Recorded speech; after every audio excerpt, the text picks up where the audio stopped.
Nous sommes aujourd'hui à l'Hôtel de Ville à Avignon, où nous allons pendant toute la journée présenter l'exposition de la campagne Violence Je te quitte.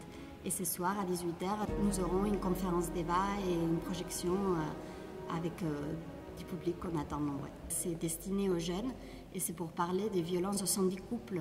Nous avons choisi donc de parler au travers des 4 histoires avec des scénettes qui représentent des histoires qui peuvent justement les concerner pour qu'ils s'en rendent compte qu'eux aussi ils peuvent rencontrer ce type de violence au sein des relations amoureuses qu'il peut y avoir, même s'il s'agit d'une histoire de 3 jours ou de quelques mois.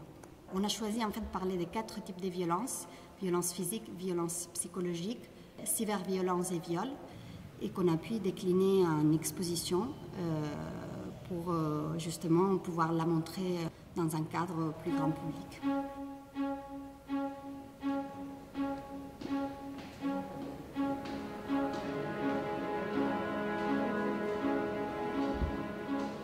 C'est une maladie qui est très difficile à détecter quand on est soi-même victime de ce personnage-là qui rentre dans votre vie avec beaucoup d'habileté et d'intelligence et qui malheureusement sous couvert de sentiments va venir jour après jour et mois après mois et années à détruire carrément la personnalité et arriver à des fins dramatiques pour certains cas.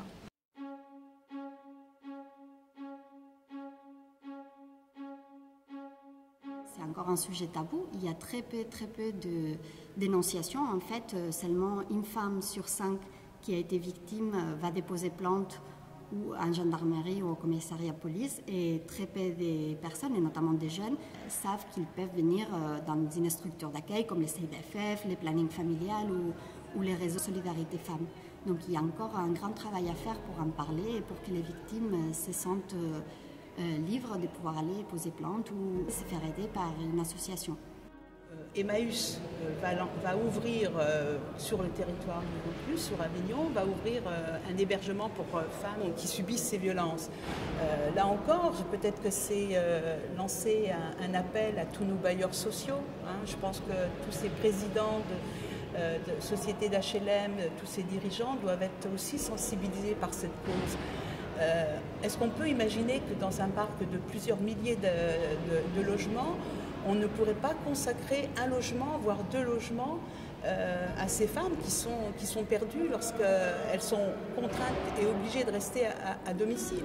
Et est-ce que là, on ne pourrait pas imaginer que, je sais bien que les contraintes économiques sont énormes pour tout le monde, c'est un fait, mais je trouve surprenant que dans cette société où il y a quand même suffisamment de richesse et d'abondance, on ne puisse pas donner la chance à une femme, à une famille avec des enfants, de s'éloigner d'un père, d'un compagnon, d'un conjoint violent et qui détruit combien de personnes.